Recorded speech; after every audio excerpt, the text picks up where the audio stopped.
அனைவருக்கும் அன்பான வணக்கம்.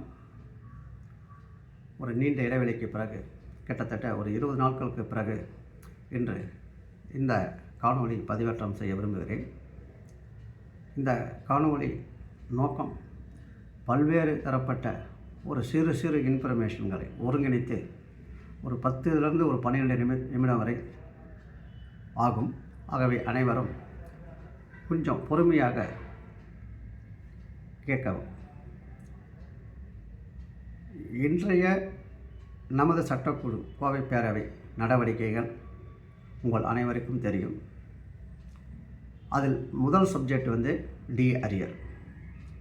அந்த டிஏ அரியர் உங்களுக்கு அனைவருக்கும் ஏற்கனவே நான் சொல்லியிருக்கிறேன் போன வீடியோவிலேயே.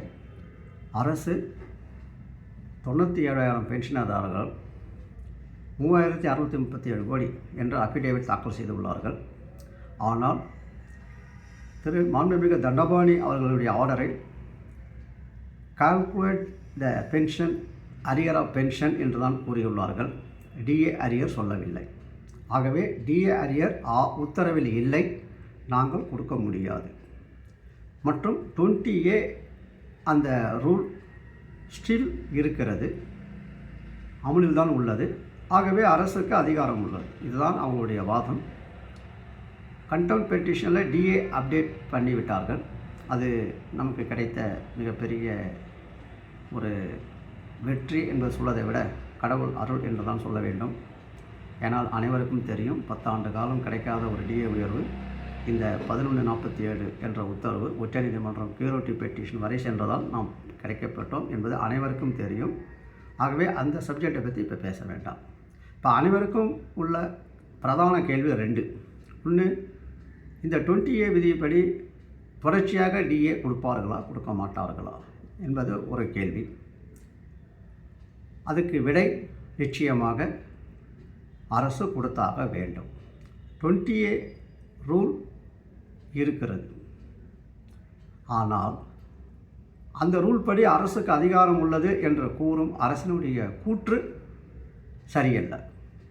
அந்த 20A ரூல் இப்போதைய நிலைமை என்னவென்றால், அரசு ஊழியர்களுக்கு இணையான பணியாளர்களுக்கு இணையான அகவிலைப்படி நமக்கு உண்டு. அதுதான் உத்தரவு. திரும்ப திரும்ப நான் ஞாபகப்படுத்துகிறேன். 1147 உத்தரவு அகவிலைப்படியை பற்றி என்னென்னா, dearness allowance as fixed by the state government to in service employee. அதான் முக்கியம். 20A படி அரசுக்கு அதிகாரம் உள்ளது. அந்த அதிகாரத்தின்படி அரசுக்கு ஊழியர்களுக்கு என்ன டிஏ கொடுக்குறார்களோ அது நமக்கு கொடுக்க வேண்டும். சர்விங் எம்ப்ளாயி கொடுக்க வேண்டும். அதுதான் உத்தரவு. நம்ம இந்த நிலைமையிலேயே இருப்போம். அரசு 20A அதிகாரம் உள்ளது என்ற நிலைமையிலேயே இருப்பார்கள். நாங்கள் அந்த அதிகாரத்தின்படி தான் நீங்கள் கொடுப்பதை தான் எங்களுக்கு கொடுக்க வேண்டும் என்பதுதான் உத்தரவு என்பதில் நாங்கள் தெளிவாக இருப்போம். ஆக மொத்தம் இந்த பிரச்சனை ஒரு முடிவுக்கு வரும் என்று எனக்கு தோணவில்லை. தொடர்ச்சியாக சட்ட போராட்டம் என்பது நாம் நடத்தி கொண்டு தான் இருக்க வேண்டும். இந்த டிஏ உயர்வை தொடர்ச்சியாக பெறுவதற்கு அதை அனைத்தும் கோவை பேரவை அதன் சட்டக்குழு உங்கள் அனைவரும் ஒத்துழைப்புடன் முழுமையாக இனி வரும் காலங்களில் டிஏ உயர்வு பெற்றுத்தரப்படும் என்ற உத்தரவாதத்தை கோவை பேரவை சார்பாக மற்றும் உங்களின் சார்பாக நான் இதை பகிர்ந்து கொள்வதில் ஒரு மிக மகிழ்ச்சி அடைகிறேன். ஸோ அந்த சப்ஜெக்ட் முடிஞ்சிடுச்சு. அதை பற்றி திரும்ப பேச வேண்டாம் நினைக்கிறேன். அடுத்தது டிஏ அரியர். இது கிடைக்குமா கிடைக்காதா? அனைவரும் மிகுந்த எதிர்பார்ப்புடன் இது உடனடியாக கிடைத்துவிடும் என்று எதிர்பார்க்கிறார்கள். அது தவறு. மீண்டும் ஒரு சட்ட போராட்டம் கடுமையாக நடத்த வேண்டும். அந்த கண்டெம்ட் இதுவரை க்ளோஸ் பண்ணவில்லை. உங்கள் அனைவருக்கும் தெரியும், இடையில் ஒரு சட்ட சிக்கல் ஏற்பட்டுவிட்டது. அது என்னவென்றால், உங்களுக்கு அனைவருக்கும் ஏற்கனவே சொல்லியிருக்கிறோம். நம் உத்தரவின் அடிப்படையில் இந்த ஆண்டு ரேவா சங்கத்தினர் ஒரு 240 கண்டெம்ட் ஃபைல் செய்தார்கள். 240/2025 நம்ம டிஏ எஃபெக்ட் ஆன உடனே அவசரமாக அதை அவர்கள் ஃபைல் பண்ணார்கள். அது நமக்கு பின்னாடியே நடந்துக்கிட்டே இருந்தது. ஆனால் திடீர்னு டிஏ அப்டேட் ஆன உடனே அவர்கள் என்ன நினைத்தார்களோ தெரியவில்லை. இதுவரை சீனியர் கவுன்சிலே வைக்கவில்லை. ஆனால் சீனியர் கவுன்சிலர் மிஸ்டர் ரவீந்திரன் அவர்களை என்கேஜ் பண்ணி இதனுடைய பிரதான வழக்கு 1147 மதுரையில் உள்ளது, அதோடு இணைத்து நடத்த வேண்டும் இங்கு என்று அவர்கள் வாதிட்டார்கள். அதை நீதியரசர் ஏற்றுக்கொண்டு திரு ரவீந்திரன், இவர் வந்து ஏஐஜி, இங்கே வந்து 2 ரவீந்திரன் இருக்கிறார்கள். ஒருவர் சீனியர் கவுன்சில் ரேவா சார்பாக, இன்னொரு திரு ரவீந்திரன் ஏஐஜி, அவர் அரசு சார்பாக. அவருக்கு ரொம்ப சந்தோஷம். ஏன்னா அவர் ஓப்பனாகவே கோர்ட்லேயே சொன்னார், மதுரை கோர்ட்டு எங்களுக்கு அகெயின்ஸ்டாக இருக்குது, அதனால் இங்கே மாற்றிடுங்க என்று கூறிவிட்டு உடனடியாக அதர் சைடில், ஆப்போசிட் சைடில் ஒரு பெட்டிஷன் ரெப்ரசன்டேஷன் கொடுத்துருங்க என்று கூறினார். இதுதான் சென்ற மாதம் நடந்த வழக்கின் தன்மை.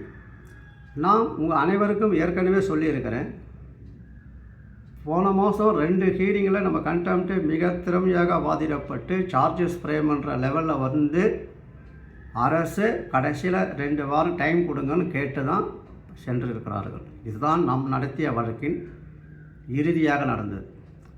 வழக்கு 16/3க்கு ஒத்தி வைக்கப்பட்டது. இதுக்கு இடையில் அடுத்த நாள் நடந்த ரேவா வழக்கில் 2ஐயும் மெர்ஜி பண்ண சொல்லி சென்னைக்கு உத்தரவிட்டதால் நமக்கு தடை ஏற்பட்டு விட்டது. எல்லாம் என்ன நினச்சாங்கன்னா, இந்த வழக்கு சென்னைக்கு வந்துடும். அப்போ ரேவா சங்கத்தினர் ஒரு பதிவு போட்டார்கள், மிகவும் குறிப்பிடத்தக்க பதிவு. அந்த பதிவு வந்து உங்கள் அனைவருக்கும் சொல்ல விரும்புகிறேன். மெயின் பெட்டிஷனர் நம்ம சென்னைக்கு கேஸை மாற்றிட்டாங்கன்ற வருத்தம் நமக்கு இருக்குது. ஏன்னு கேட்டிங்கன்னா, நான் 8 வருஷமாக வந்து மதுரையில் திறம்பட அதை நடத்திட்டு இருக்கேன். அது பல்வேறு அப்பீல்களையும் உச்சநீதிமன்றங்களையும் சந்தித்தது. அது திடீர்னு சென்னைக்கு மாற்றிட்டா நம்மளுடைய அனைத்து சீனியர் கவுன்சிலும் மதுரை பேசுகிறது. திரு அஜிமல், இப்போதைய ஏஐஜி அவர்கள், சரவணன், திரு ஐசக் மோகன்லால் அவர்கள், இவர்கள் அனைவரும் மதுரை பேசுகிறோம். அவர்கிட்ட பல வருஷமாக நம்ம டிஸ்கஸ் பண்ணிகிட்டு இருக்கிறோம். சப்ஜெக்ட் நாலேஜ் அவங்களுக்கு தான் இருக்குது. திடீர்னு அதை சென்னைக்கு மாற்றிட்டா அவர்களை இங்கே அனுப்பி வருவது மிக மிக சிரமம். ஏனென்றால் அவர்களெல்லாம் ரொம்ப பிஸியாக இருக்கிறாங்க. ஒரு நாளைக்கு 3 கேஸ் 4 கேஸ் அட்டன் பண்ணுவாங்க. அந்த சிரமம் எனக்கு இருந்தது. ஆனால் நாங்கள் ஒரு முடிவெடுத்தோம். இந்த வழக்கை 240 of 2025 மதுரைக்கு மாற்றிவிட வேண்டும் என்ற முடிவு. அதை நான் ஏற்கனவே 10/3/2026 மாநகர போக்குவரத்து கழக ஓய்வு பெற்ற ஊழியர்களுடைய மீட்டிங்கில் தாடண்டர் நகர் சைதாப்பேட்டையில் பேசும்போது தெளிவாக சொல்லியிருந்தேன். என்ன சொல்லியிருந்தேன்னா, இந்த வழக்கு நாம் மதுரையில் தான் பலம், சென்னையில் நம்ம பலவீனம். ஏன்னா நம்மளுடைய சீனியர் கவுன்சில் எக்ஸ்பர்ட்டுங்க அங்கே தான் இருக்காங்க. இங்கே வந்து புதிய சீனியர் கவுன்சிலை வச்சு அவர்களை தயார்படுத்தி இந்த வழக்கு நடத்துவது என்பது மிக இயலாத காரியம். நாம் தோற்று விடுவோம். ஆகையால் எந்த விலை கொடுத்தோம் இதை மதுரைக்கு மாற்றி விடுவோம்.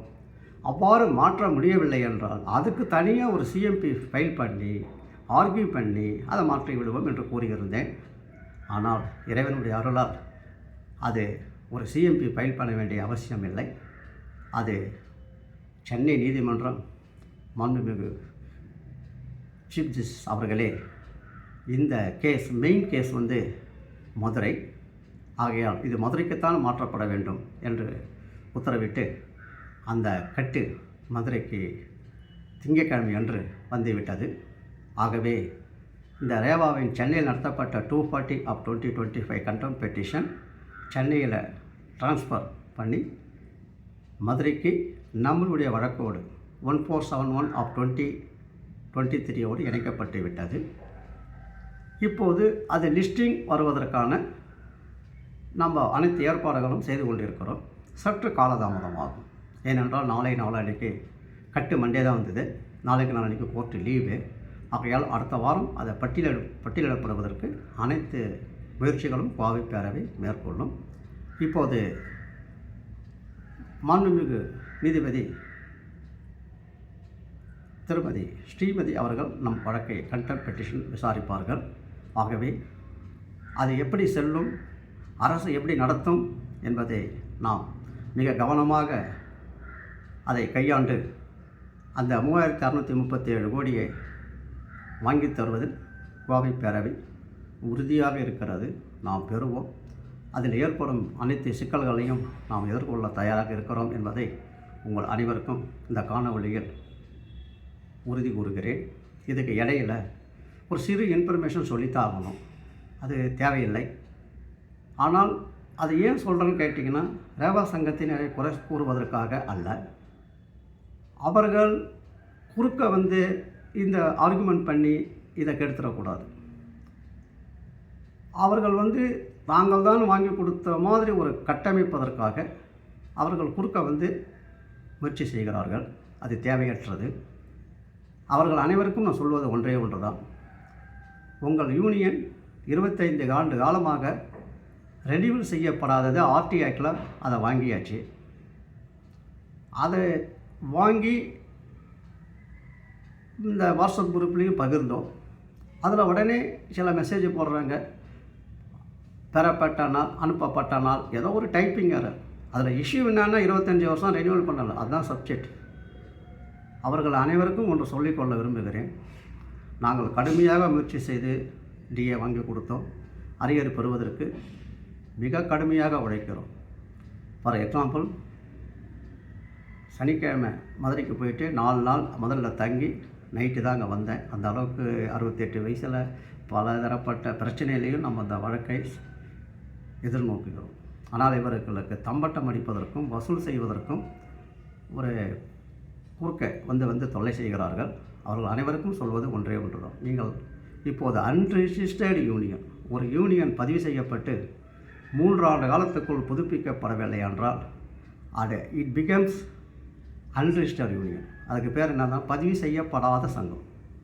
அதுதான் உங்களுடைய ஸ்டேட்டஸ். ஒரு பதிவு செய்யப்படாத சங்கம் வழக்கு நடத்துவதற்கு எந்த உரிமையும் உங்களுக்கு இல்லை. ஆனால் நீங்கள் மற்றவர்களை ஏமாற்றி திசை திருப்பி வசூல் செய்வதற்காக மட்டும் இவ்வாறு செய்கிறீர்கள். அதை கோடிட்டு காட்டி உங்களுக்கு தொல்லை தர நான் விரும்பவில்லை. ஏனென்றால் நீங்கள் செய்யும் தவறை நான் செய்ய மாட்டேன். நீங்கள் மட்டும் உங்கள் பொறுப்புக்கு நீங்கள் செய்யுங்கள். ஆனால் நீங்கள் இப்போது உள்ள நிலைமை அன்ரிஜிஸ்டர்டு யூனியன் ஸ்டேட்டஸ். உங்களால் அந்த இன்ஃபர்மேஷன் அரசுக்கு தெரியவில்லை. அரசு முறையாக அதை அப்ஜெக்ஷன் பண்ணிச்சுன்னா நீங்கள் வெளியேற்றப்படுவீர்கள். ஆகையால் அமைதியான முறையில் இருப்பது உங்களுக்கு நல்லது. நாங்கள் டிஏ அரியர் உத்தரவாதத்துடன் பெற்றுக் கொடுக்கிறோம். இதுதான் இந்த காணொளியின் முதல் பாகம் என்பதை இப்போவே கிட்டத்தட்ட 12 நிமிஷம் ஆயிடுச்சு. இதுக்கு மேலே கண்டினியூ பண்ண வேண்டாம். அரியர் கொஞ்சம் சற்று காலதாமதமாகும். அனைவரும் என்ன நினைக்கிறீங்கன்னா உடனே கிடைச்சிரும்னு நினைக்கிறீங்க. அது மிகுந்த சிரமம். அதுக்கு தொடர்ச்சியாக முயற்சி செய்ய வேண்டும். உங்களுக்கு ஒரு திருவள்ளுவர் சொல்வார், தெய்வத்தார் ஆகாதெனினும் முயற்சிதன் மெய்வருத்த குளிதரும். அவ்வாறு நாங்கள் எங்களை வருத்தி கொண்டு இந்த வழக்கை நடத்துகிறோம் என்பதை அனைவருக்கும் புரிந்து கொள்ள வேண்டும். சற்று காலதாமதமாகும், பொறுத்து கொள்ளுங்கள். நிச்சயமாக 3637 கோடி பெற்றுத்தரப்படும் என்ற உறுதி கூறி இந்த வழக்கில் அடுத்த இன்ஃபர்மேஷன் முக்கியமானது. இந்த 2W அரசு ஊழியர்களுக்கு இணையான பென்ஷன், அதை இந்த வீடியோவில் கண்டினியூ பண்ண நான் விரும்பலை. ஏன்னா ஆல்ரெடி டைம் ஓவர் ஆகிடுச்சு. அது தனியாக அந்த வழக்கை பற்றி முழு தன்மையையும் அடுத்த வீடியோவில் ஒரு நாளில் பதிவேற்றம் செய்ய விரும்புகிறேன். இப்போது நம்மளுடைய கோவைப்பேரவையின் உறுப்பினர் எண்ணிக்கை 27,000 தாண்டிவிட்டது என்பதை மிக மகிழ்ச்சியுடன் உங்களிடம் பகிர்வதில் நான் ரொம்ப பெரும் மகிழ்ச்சி அடைகிறேன். ஆல்ரெடி 25,000 சொல்லியிருந்தேன் ஒரு 2 months 3 months பிஃபோர். இப்போது கணக்கு பார்த்த நைட்டு அது 27,000 கிராஸ். ஆகவே நம்மளுடைய அனைத்து கிட்டத்தட்ட 34 ரிஜிஸ்டர் யூனியன் நம்மக்கிட்ட இருக்குது. கோவை பேரவையில் இப்போது இணைந்துள்ள ரிஜிஸ்டர் யூனியன் 34. ஆகவே அனைவரும் சராசரியாக சில பேர் பெரிய யூனியன் இருக்குது, சில பேர் சின்ன யூனியன், சராசரியாக ஒரு 100 பேர் வீதம் ஒரு 3500 பேர் சேர்த்திங்கன்னா ஒரு 2-3 மாதத்துக்குள்ளே அது 30,000 கிராஸ் ஆகிவிடும். அந்த இலக்கை நம்ம ஜூனில் 30,000 உறுப்பினர் கோவை பேரவை கொண்டுள்ளது என்ற இலக்கை அடைவதற்கு அனைத்து பொறுப்பாளர்களும் நாங்கள் எவ்வாறு சட்டப்பேராட்டம் நடத்துகிறோமோ அதே மாதிரி அந்த பொறுப்பாளர்கள் அங்கங்கே உறுப்பினர் சேர்க்கை முகாம் போட்டு உறுப்பினர் எண்ணிக்கையை 30,000 ஜூன் 30க்குள் உயர்த்துமாறு அனைவரையும் வேண்டிக் கொண்டு இதுவரை ஒத்துழைப்பு கொடுத்த அனைவருக்கும் நன்றி கூறி மீண்டும் அடுத்த வீடியோ அரசு ஊழியர்களுக்கு இணையான பென்ஷன் அதை எப்படி நடத்துவது, அதில் எல்லா சிரமங்கள் என்ன என்பதை பற்றி அடுத்த காணொளியில் காண்போம். நன்றி, வணக்கம். குறிப்பு, அனைவரும் நம்ம சேனலை சப்ஸ்கிரைப் பட்டனை எனேபிள் செய்யவும். ஏனென்றால் அதிக உறுப்பினர் சப்ஸ்கிரைப் பண்ணால் தான் நம்ம கொடுக்கக்கூடிய அந்த உண்மையான தகவல் நேரடியாக அவர்களுக்கு சென்று செல்லும். ஆகவே அனைவரும் சப்ஸ்கிரைப் பட்டனை எனேபிள் செய்வோம். மீண்டும் நன்றி.